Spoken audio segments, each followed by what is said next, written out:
Hello and welcome to the Inside FCA Podcast. I'm Esge Ibrahim. Today we'll be focusing on the pension sector. From pensions transfers to scams, defined benefit to professional indemnity, we'll be examining the key issues from regulatory, trade and consumer perspectives. The pensions landscape has undergone massive change over the last few years. There's been a significant trend away from defined benefit or final salary pensions, which provide a guaranteed lifetime income. More and more people now have defined contribution pensions, which means they invest money over their working life and then make a decision at retirement about what to do with it. Until recently, most people bought an annuity, which provided a guaranteed lifetime income. But since the pensions freedoms came into force in April 2015, this is no longer necessary. This was a significant change which has driven a lot of the FCA's work on pensions over the last 5 years. Keith Richards, Chief Executive of the Personal Finance Society, which represents 40,000 members, recalls the pensions freedoms announcements came as a surprise. I think the reaction from industry initially was shock, given that it was a surprise announcement by the Chancellor. But of course, as with the public, being given greater freedom and choice to make the right decisions about your retirement plans is quite empowering. So in many ways, the sector embraced the change. I think it's fair to say that there were degrees of concern around unintended consequences that come with greater freedoms. And that's, I guess, where the sector now is more nervous about some of the issues that are starting to emerge. But generally, it's really important that we don't or bypass the fact that freedoms has led to a lot of good decisions. It has empowered people to take much greater engagement in their financial well-being in retirement. And we shouldn't forget that, everyone's living longer, which is great news, but the problem is too many consumers underestimate their longevity. So pension freedoms has created a degree of very positive focus around that, and the sector have engaged very positively in trying to support the whole principles of helping people plan for their retirement.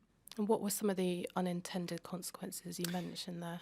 Well, I think the biggest one is clearly defined benefit pension transfers that were chosen to be included in part of those freedoms. So, and of course, with the issue around British Steel, that continues to fuel some pretty negative perceptions that no one should be transferred out of a DB, when in fact there are good reasons why some people may transfer out of a defined benefit. But of course, the starting point is generally it's not going to be in most people's best interest to give up the safeguarded benefits that scheme provides. That would probably be the single biggest issue, which has had a number of other impacts associated with it, such as a hardening PI market, which is leaving a lot of advice firms now exposed because they're not being able to secure renewal. That PI is professional indemnity insurance, a mandatory and essential component for advisory firms. It is an ongoing worry for the sector, according to Keith Richards. We are seeing a slight shrink in the market now, not least because the FCA are increasingly focused on supervisory work and honing in particular on DB transfers. What that has done is it's hardened the PI market even further. So some firms cannot now secure PI insurance going forward. I mentioned earlier that does cause us some significant worry about the impact that may have in the future. But what's happened since then is a few firms have deregistered in line with the FCA's request that any firm now not giving or using their permissions to relinquish them. So over 1,000 firms still continue, but it's about 25 have deregistered since registering directly as a result of being impacted by the lack of PI insurance in the market. What are some of the lessons you think the regulator can learn from that experience? Yeah, I think the FCA was themselves put in a very awkward position given the surprise news, and I think it's well known that government had chosen not to engage either regulators or the rest of the market in arriving at that. So I guess like the rest of us, FCA have been having to catch up. The lesson I think to learn is that FCA could have been quicker at coming out with more decisive guidance around things like DB. They certainly could have reinforced the position that it was unlikely to be in most people's best interests. So I think that was, for me, that was one of the learning curves for the regulator, is not to be too frightened about coming forward quickly in areas where it would have been a no regrets position. I mean, it would have been easier to relax back from that rather than stand back and then come in afterwards. The other issue that really came out of pension freedoms right from the beginning, of course, was associated with a comment that the then pensions minister made, just to demonstrate that you can't give freedoms and then stop people from doing what they want to do. So the infamous Lamborghini quote really came from that. But what we had seen at the start was a lot of insistent clients. So where mandated advice was required for safeguarded benefits above 30,000, there were a lot of clients who didn't really want the advice, had to take it, and then wanted to ignore it. And that in itself caused quite a lot of tension and some potential issues that, again, perhaps the FCA could have taken a much stronger stance on from the outset. The million-pound question in the minds of many people has been whether the reputation of pensions and pensions advisors have improved as a result of the changes. It's a complicated picture with no guarantee that hard-fought advances are permanent. Yeah, reputationally, I think the sector has improved marginally. We have to accept that, I mentioned earlier, people trust their advisor, but they don't necessarily trust advisors. And I think that goes the same for most sectors. The legal sector, the accounting sector are not immune from that either. Pension freedoms did stimulate a lot of interest. So we did see quite a bit more activity in accumulation rather than just people looking at how they decumulate. So what would be really important now, given that we have got an ageing population, the concern before pension freedoms was that people may not have been looking around to secure the best annuity rate possible, which could have a profound impact on their long-term financial well-being. I think what we all have a duty to do now is help the public have more confidence. We as a professional body have a royal charter, and at the heart of that is about securing and justifying the public's confidence in our members. Broadly, we've done that through qualification framework and increasingly playing a role as the professional body to support the better delivery of outcomes and certainly the implementation of the right set of cultures aligned to the expectations of regulators. Now, equally, a regulator's overarching role is to secure and justify the public's confidence to engage in the markets that they regulate. So I think the time has come where, the market has improved significantly. Of course, it's not perfect, and as many people would say, there's always going to be ground for improvement. When you raise standards, you'll still have a top, middle, and bottom. So I think that will be ongoing, and together, I think in a more modern joined-up approach, we really do need to empower the public to make informed decisions, even if that is not to do something. We need to give them the confidence to come to the market because it's well regulated, because it is more professional, because people are better technically qualified, and that there are much better protections in place for UK consumers than perhaps anywhere else in the world. So, I really do hope that the lessons we can learn, and certainly from the recent past, is to make sure that we don't go backwards and disempower the public and frighten them away from engaging in their own future financial well-being. And I think that's a responsibility that certainly both the Personal Finance Society and the FCA have jointly together. The real key to raising the reputation of pensions might be to educate people earlier and provide better and more public resources for vulnerable consumers. This is a focus area for Keith Richards. We're doing a lot of work on vulnerability, on the importance of recognising things like dementia, Alzheimer's, as advisors increasingly will be on that same life journey with an ageing client base. On the other end of the scale, we introduced earlier this year a program called My Personal Finance Skills.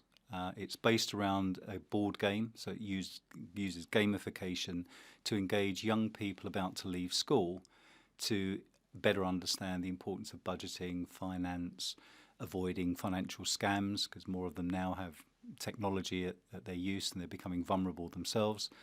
As we know, scammers don't discriminate age-wise, it's wherever they can get some money. So we've created this program where so far over 700 financial planners up and down the country have been trained as education ambassadors and are going into schools. Since we've launched the programme, just over the last 3 months, over 7,000 young people have gone through this gamification. Now, it's quite amusing because for us, using a board game, seems a bit old-fashioned, but actually for young people, it's quite retro.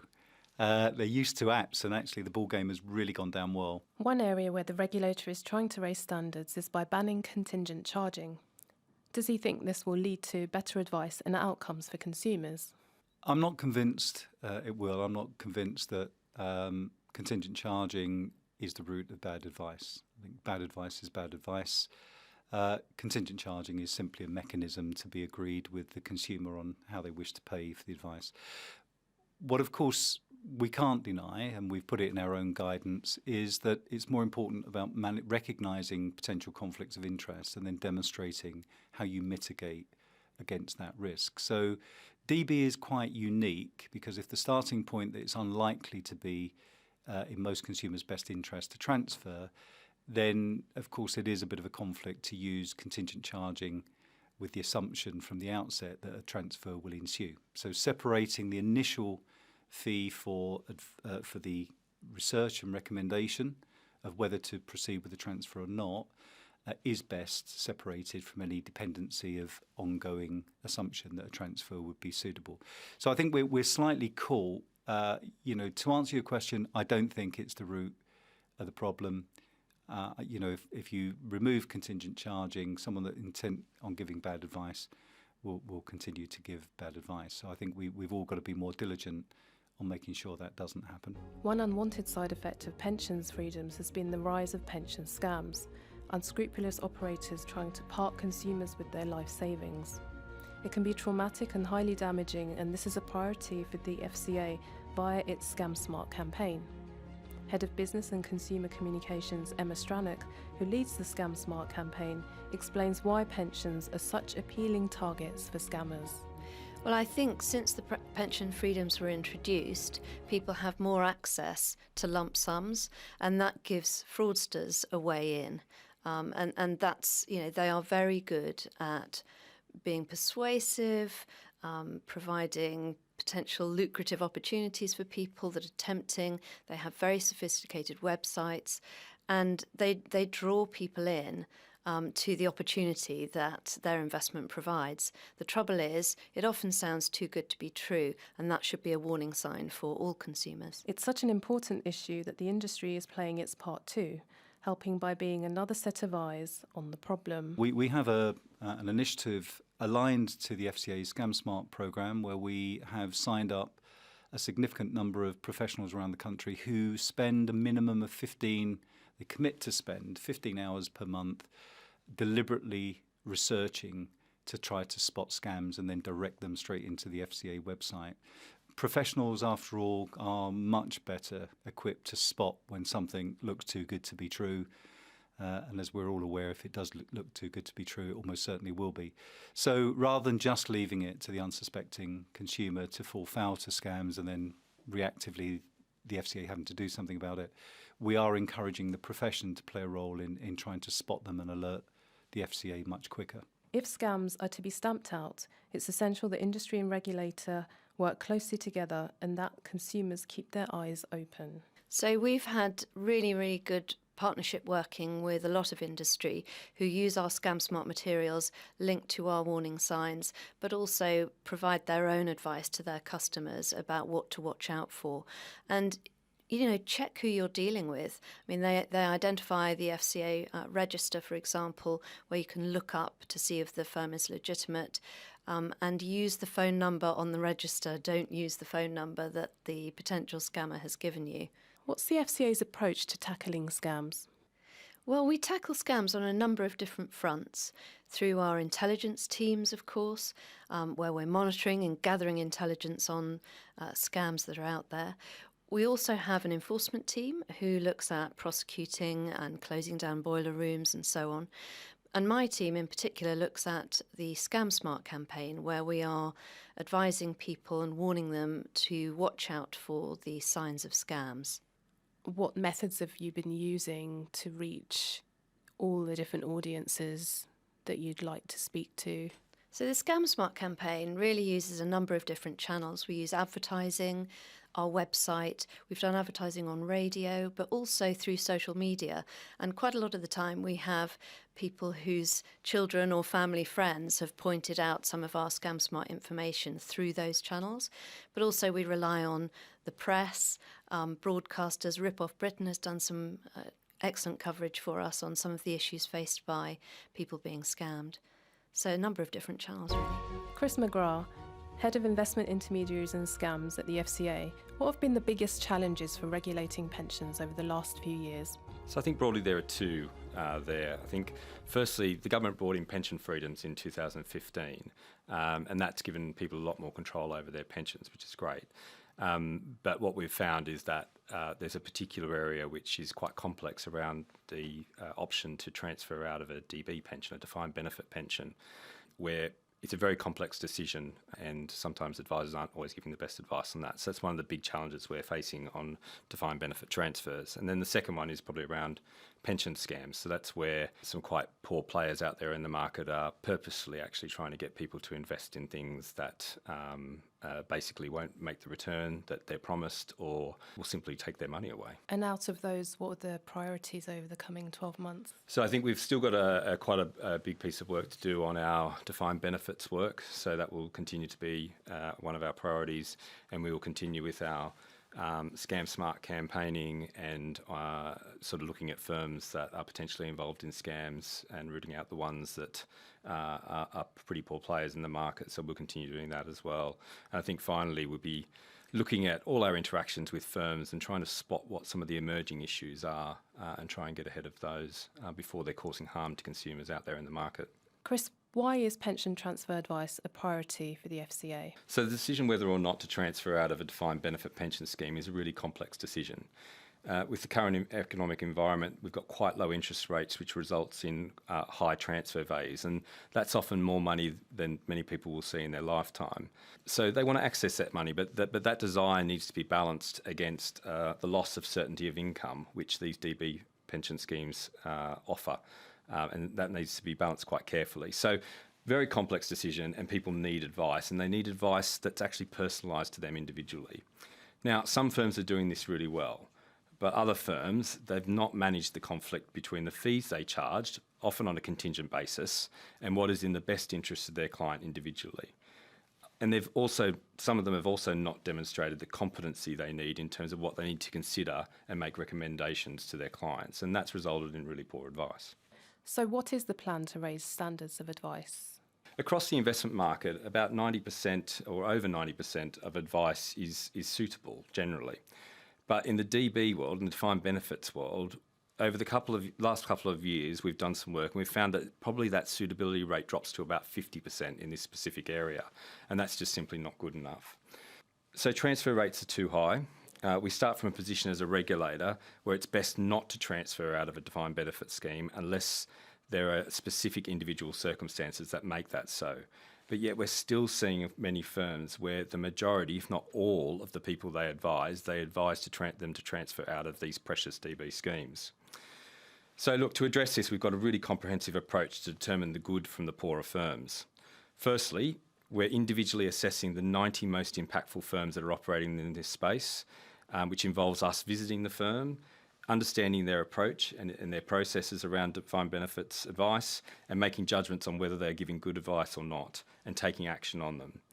Secondly, we've written to 1,600 of the less impactful firms, so those less involved in the market but still active in this market, and we've used the data we collected on DB transfers last year to outline specific concerns that we have on each individual firm in that letter. And we've asked that all those firms to provide a response to us, and depending on the adequacy of the response, we'll follow up on that. And is it supervision work, rule changes such as the proposed ban on contingent charging, or a mixture of both, which will lead to improvement in the quality of advice? Well, it's really a mixture of both. So, we need to be out there supervising firms that aren't doing things as they should be, and finding those things and taking action on those firms to help improve what consumers are getting in the market. But we also use that supervisory experience to formulate what our policy response should be if there's a more widespread issue in the market. And the most obvious example of that most recently is our work over the last couple of years on DB transfers showed that contingent charging was a particular issue. So we are proposing a change in policy on contingent charging. And why are we banning contingent charging? So contingent charging is where advisors only receive a fee if the person actually transfers out of the DB scheme. So by banning it, we're removing that financial incentive from advisors to offer that sort of advice. And so there's more chance that an advisor will simply give that person the advice based on their individual circumstances rather than the fee they might receive or not. And what will happen when we find examples of bad practice? So where we see significant bad practice in firms, we'll stop those firms. And we've stopped 24 of the 63 firms who have assessed so far this year. So that's quite a high proportion of them. Where those firms can fix the problems we've identified, we will consider allowing them to resume DB transfer business, but only once they have satisfied us that they've made the appropriate fixes to the problems that we've identified. Where firms can't fix the problems or show a lack of willingness to fix the problems, they will exit the market. And we've seen a number of firms doing that already. Now, where we see serious misconduct in firms, when we go out and visit firms and we actually see serious misconduct, we will take enforcement action, which can result in fines and banning people from operating in the financial services industry. And if we believe consumers have lost out from poor advice, we will make sure firms take appropriate steps to put those customers right. Consumers can also complain to the Financial Ombudsman Service if they believe they've received poor advice. What issues are you finding with PI insurance? So given the problems we've been uncovering in the DB market over the last couple of years, providers of PI insurance have actually been tightening their requirements in terms of providing it.